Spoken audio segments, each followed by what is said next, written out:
Hey there, folks. Welcome to the podcast. Today, we're kicking things off with something a little different. Sophia and I thought it might be fun to share what we're reading, listening to, and honestly, just thinking about lately. Sound good? Absolutely. And I think it's the perfect way to set the tone, no pun intended, for today's discussion. But before we dive in, a quick reminder for listeners. We're both digital hosts collaborating closely with Dr. Chad Swanson, who's behind this project and deeply engaged with every aspect of it. Yeah, Chad's the real deal, folks. He's literally making all of this happen. Okay, Sophia, what's been your go-to book recently? Well, I've been working my way through Marty McAree's Blind Spots.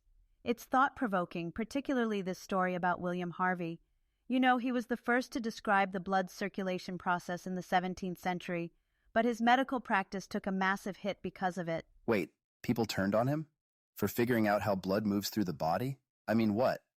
Exactly, and it's a stark reminder of what's at stake when we challenge convention. It also makes me so grateful for those trailblazers, scientists, physicians, who risk their livelihoods for progress. This stuff matters, and it always comes at a price. Whoa, okay, that's heavy, but also kind of inspiring, right? Speaking of inspiration, I finished Uche Blackstock's memoir a while back. It's out in paperback today, by the way. Oh, I've been meaning to pick it up. What did you think? It's moving. She dives into how racism is baked into our healthcare system, but not in this preachy way. It's more like, here's her life, her story, and you see how unfair our entire health system can be. And it reinforces a simple truth. Healthcare should prioritize health and fairness. It's not supposed to uphold elitism, not perpetuate the status quo. That doesn't serve anyone, really, except maybe the privileged few. Right. And ideally, this podcast becomes a go-to for tackling those issues.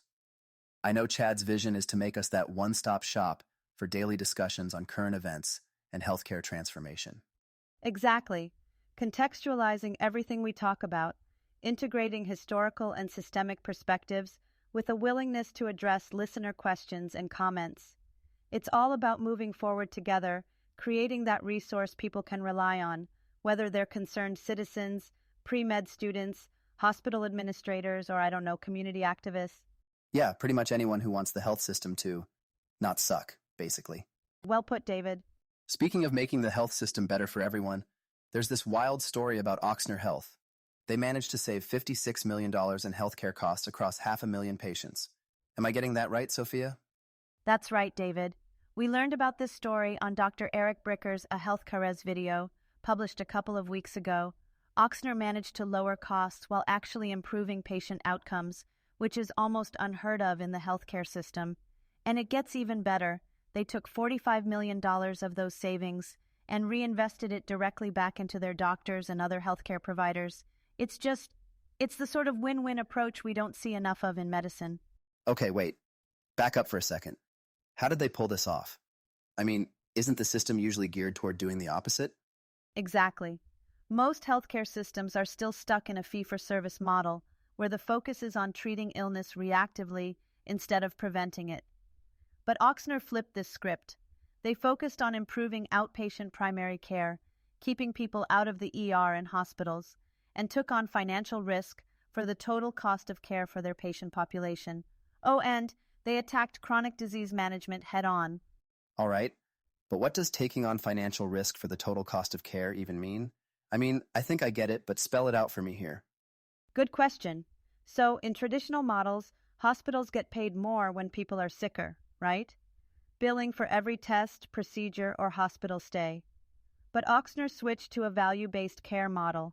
This means they committed to a fixed payment for managing their patients' healthcare needs. If they keep costs down while improving health outcomes, they get to keep the savings. If not, they bear the financial burden.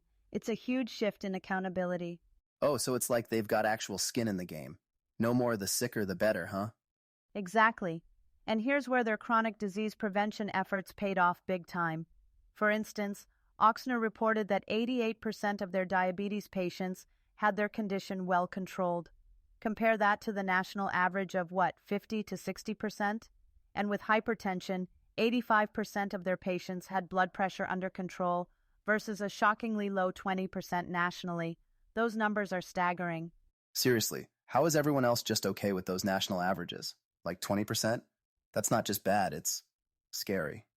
It is. But here's the thing, this isn't just about better medicine, it's about their environment and incentives.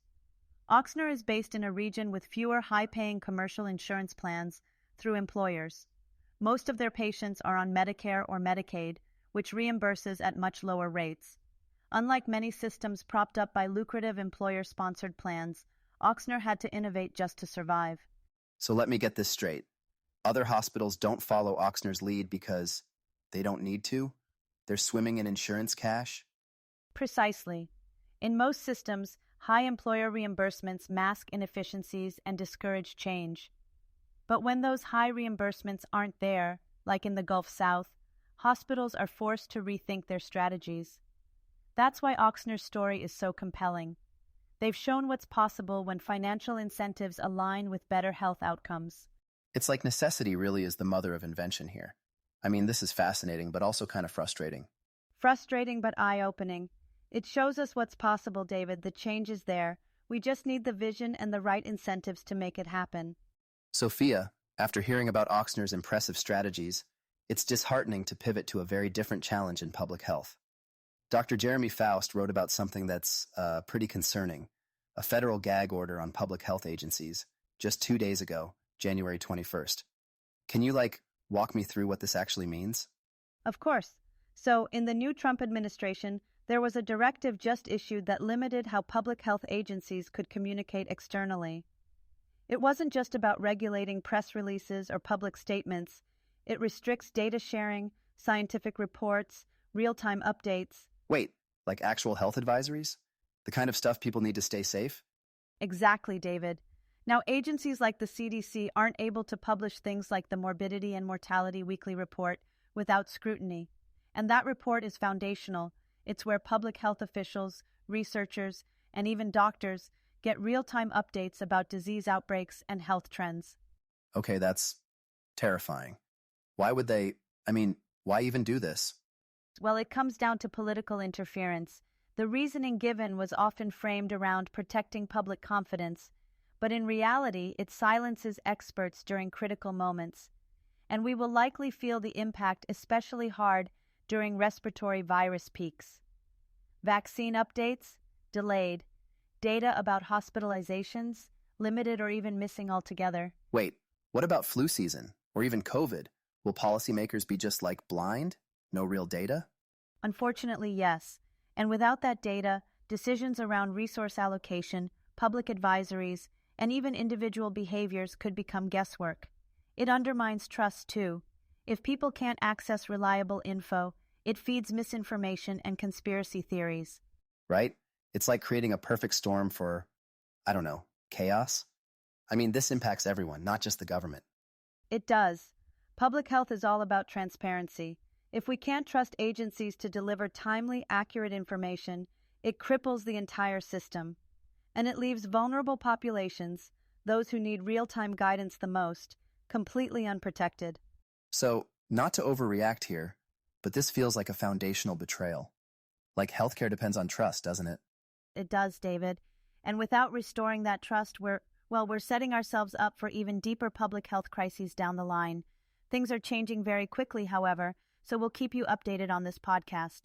Sophia, after talking about how trust plays such a pivotal role in public health, it really puts this statistic into perspective for me. Only 5 to 20% of our health is actually controlled by healthcare services. That just blows my mind every time I hear it. That's right, David. It's a sobering reminder that while doctors, hospitals, and treatments are vital, most of what keeps us healthy happens outside of clinical settings. In fact, factors like diet, exercise, social connections, and even sleep have an outsized influence on our overall well-being. It's crazy, though. When we think about health, we tend to focus on, medical treatments, insurance policies, stuff like that.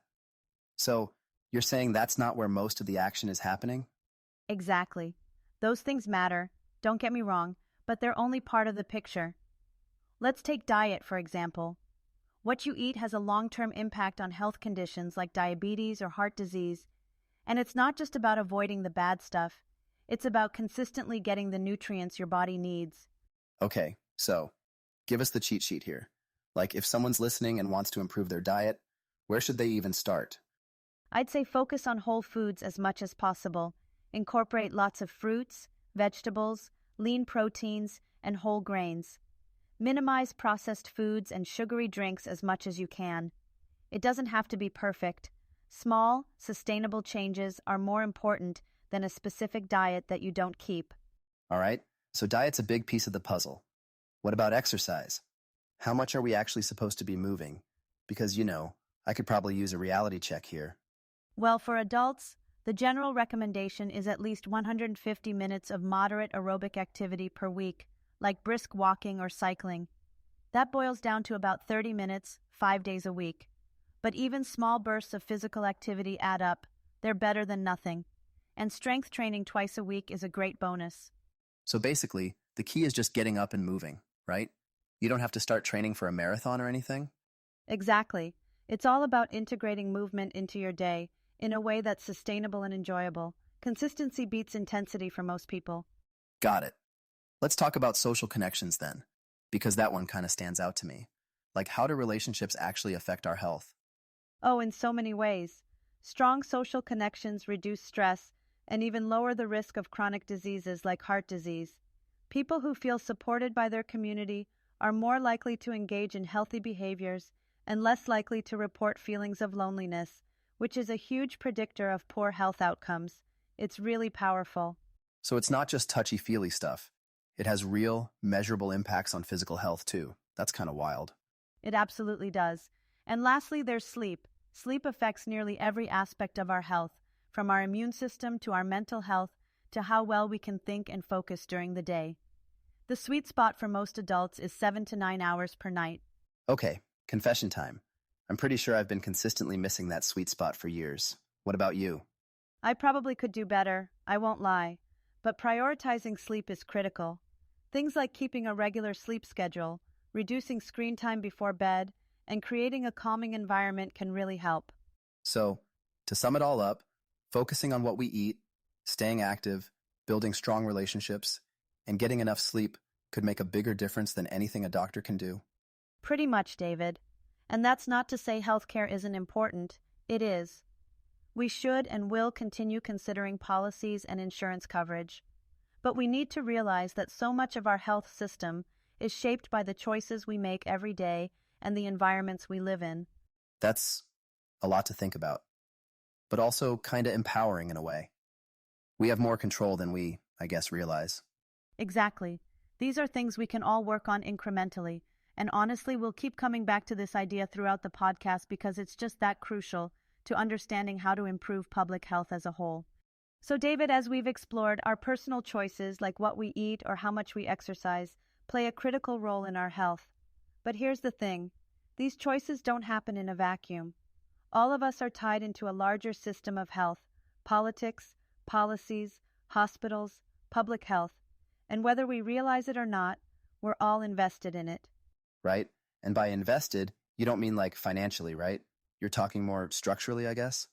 Yes, actually both. Take politicians, for example. Sure, we criticize them, and we absolutely should hold them accountable, but at the end of the day, we're the ones who voted them into office. And just like that, we've shaped the policies that guide this system. So it's kind of like we're, I don't know, holding the pen as they write these rules? Exactly. And it doesn't stop there. We see it with insurance companies too. They operate within the laws and regulations our society created. It's easy to point fingers, but we have to remember that these systems don't exist in a vacuum. They're a reflection of our collective choices, good, bad, or otherwise. Okay, but hang on. What about the people inside the system? Like doctors or public health workers? They're not calling the shots, right? Not entirely, but they're still tied into the system in major ways. Look at Dr. Swanson. Hey, shout out to Chad. Yes, always a shout out to Chad. So, as an ER physician, he works primarily within a fee-for-service system, which rewards volume over health outcomes. That's the structure he's forced to operate in. And health academics? They're pressured to publish research and meet institutional standards, sometimes at the expense of innovation. And public health professionals, you mentioned them earlier, right? They're dealing with what, project-based pressures? Exactly. Many public health workers feel like they're running on a hamster wheel. They're expected to deliver specific programs or meet short-term goals, even when the real impact of their work won't be seen for years, sometimes decades. The system doesn't reward long-term thinking, despite how necessary it is. All right, so we're saying everyone's kind of stuck in these roles that perpetuate a system that's not working optimally? That's pretty much it. But here's the thing. We can be hard on the system while still being gentle with most of the individuals within it. A lot of people are just trying to make the best out of a flawed structure. Recognizing that shared humanity is key if we're ever going to fix this. That's really powerful. And it kind of reframes the way we should think about accountability. It's not just about pointing fingers. It's about figuring out how to change the system without crushing the people inside it. Exactly. Because the truth is, everyone, politicians, doctors, public health workers, even us as everyday citizens, plays a role. If we focus on collaboration instead of just blame, we might actually get somewhere. Well, on that note, Sophia, I think my brain needs to digest all of this. You've laid out a lot today. It's a lot, but it's also the beginning of a conversation we all need to have. And hey, we'll keep tackling it one piece at a time. For sure. So, to everyone listening, thanks for sticking with us. Let's keep pushing for that healthcare system we all deserve. Yes, and that's a wrap for today. Stay curious, stay engaged, and we'll see you next time.